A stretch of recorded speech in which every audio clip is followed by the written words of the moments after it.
Hello दोस्तों, welcome to my YouTube channel कहानी with Lata. एक सकारात्मक सोच के साथ नई कहानी। यह कहानी एक दिव्यांग राजा की है जिसके राज्य में कोई भी परेशानी या समस्या नहीं थी। सभी लोग उस राजा से बहुत खुश थे और ऊपर वाले से धन्यवाद करते थे कि इतने अच्छे राजा को उनके ज़िंदगी में भेजने के लिए। वह राजा दिव्यांग था। उसके एक आँख नहीं थी और एक पैर नहीं था, लेकिन फिर भी राजा को इस बात का कोई मलाल नहीं था। एक दिन राजा अपने महल के गलियारे में घूमते हुए अपने पूर्वजों की लगी तस्वीर को देख रहा था और सोच रहा था कि मेरे पिताजी इतने सूरवीर थे, उनके पिताजी इतने सूरवीर थे, हमें इतने सूरवीर खानदान में जन्म लेने का मौका मिला। यह ऊपर वाले का धन्यवाद है। राजा ने सभी चित्र को देखते हुए आखिरी चित्र तक पहुंचा और फिर उस खाली जगह को देखा तो वह चिंता में पड़ गया, क्योंकि उसे मालूम था कि अब यहाँ जो तस्वीर लगेगी वह उसी की लगेगी। लेकिन राजा को इस बात की चिंता नहीं थी कि वह मर जाएगा। चिंता इस बात की थी कि वहाँ जो तस्वीर लगेगी वो कैसी लगेगी।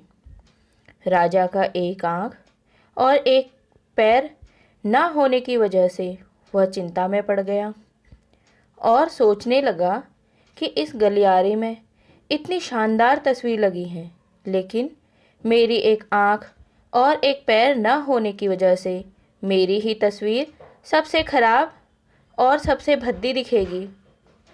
राजा ने सोचा कि मेरे मरने के बाद पता नहीं कैसी तस्वीर बनेगी और क्यों ना मैं अपने जीते जी ही एक शानदार पेंटिंग बनवाऊं, ताकि मुझे ये सुकून मिल जाए कि मेरी यहाँ अच्छी पेंटिंग लगेगी। अब उस राज्य में ऐलान करवा दिया गया और सभी तस्वीर बनवाने वालों को बुलाया गया और कहा गया कि जो भी पेंटर राजा का शानदार पेंटिंग बनाएगा उसे शानदार इनाम मिलेगा। अब सभी पेंटर राज्य में आए और उन पेंटर को पता था कि अगर शानदार पेंटिंग बनेगा तो शानदार इनाम तो मिलेगा, लेकिन जिस राजा का एक आँख नहीं है और एक पैर नहीं है उसका शानदार पेंटिंग कैसे बनेगा। पेंटर सोच रहे थे कि इनाम का तो पता नहीं, लेकिन अगर शानदार तस्वीर नहीं बनी और राजा गुस्सा हो गया तो सज़ा मिलेगी। इसीलिए बड़े बड़े चित्रकार भी आगे नहीं आए। तभी उसमें से एक लड़का बोला, राजा साहब, मैं आपकी तस्वीर बनाना चाहता हूँ, मुझे 24 घंटे का वक्त दीजिए। अब सभी बड़े बड़े पेंटर हैरान हो गए कि ये लड़का क्या तस्वीर बनाएगा, और अगर राजा को पेंटिंग पसंद नहीं आई तो इसे सज़ा ज़रूर मिलेगी। राजा बोला, ठीक है, आप बना करके आइए। अगले दिन वह लड़का तस्वीर बनाकर लाने वाला था और दरबार पूरी तरह से भर चुका था। लोग दूर दूर से ये देखने के लिए आए थे कि वह लड़का कैसा पेंटिंग बनाकर लाएगा। अब लड़का जब उस राजा की तस्वीर बनाकर लाया तो लोग आश्चर्यचकित रह गए। सब लोग ज़ोर ज़ोर से तालियां बजाने लगे और सीटी बजाने लगे। और जब राजा ने उस पेंटिंग को देखा तो वह खुश हो गया और बोला कि वाह, इससे अच्छी पेंटिंग तो इस पूरे गलियारे में नहीं है। राजा ने उस लड़के को बहुत सारा इनाम दिया।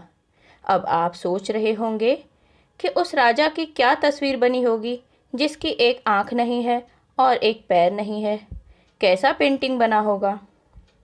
उस तस्वीर में लड़के ने उस राजा को एक घोड़े पर सवार किया था। एक साइड में उस राजा का एक पैर दिख रहा था और राजा तीर अंदाजी करते हुए निशाना लगा रहा था, और निशाना लगाते वक्त एक आँख बंद हो जाती है और उस लड़के ने उस राजा की वही आँख बंद की थी जो राजा के पास नहीं थी। इस तरह से उस लड़के ने राजा को निशाना लगाते हुए घोड़े के ऊपर सवार दिखाया, जिससे एक आँख बंद और एक ही पैर दिखाया, और इतना शानदार पेंटिंग बनाया था कि वह अब तक की सबसे सर्वश्रेष्ठ पेंटिंग थी। उस लड़के के सामने भी चुनौती थी, संकट था, लेकिन उसने सकारात्मक का साथ नहीं छोड़ा। ज़िंदगी में आप जिस भी मुकाम पर हो, जिस भी संकट में फंस जाएं, जिस भी स्थिति में हो, अगर आपने सकारात्मक का साथ कभी नहीं छोड़ा तो यकीन मानिए आप उस संकट से बाहर निकल आएंगे। ज़िंदगी में उम्मीद का साथ मत छोड़िए, क्योंकि जिसने उम्मीद का साथ छोड़ दिया तो फिर ज़िंदगी उसका साथ छोड़ देती है। हर पल सकारात्मक रहिए, खुश रहिए, ऊपर वाले के आशीर्वाद के साथ और अपनों के प्यार के साथ, अपनी अच्छी और सच्ची मेहनत के साथ कर दिखाओ कुछ ऐसा कि दुनिया करनी चाहे आपके जैसा। धन्यवाद दोस्तों। कहानी आपको कैसी लगी कमेंट करके बताइएगा। चैनल को सब्सक्राइब करना न भूलिए। जय हिंद, वंदे मातरम।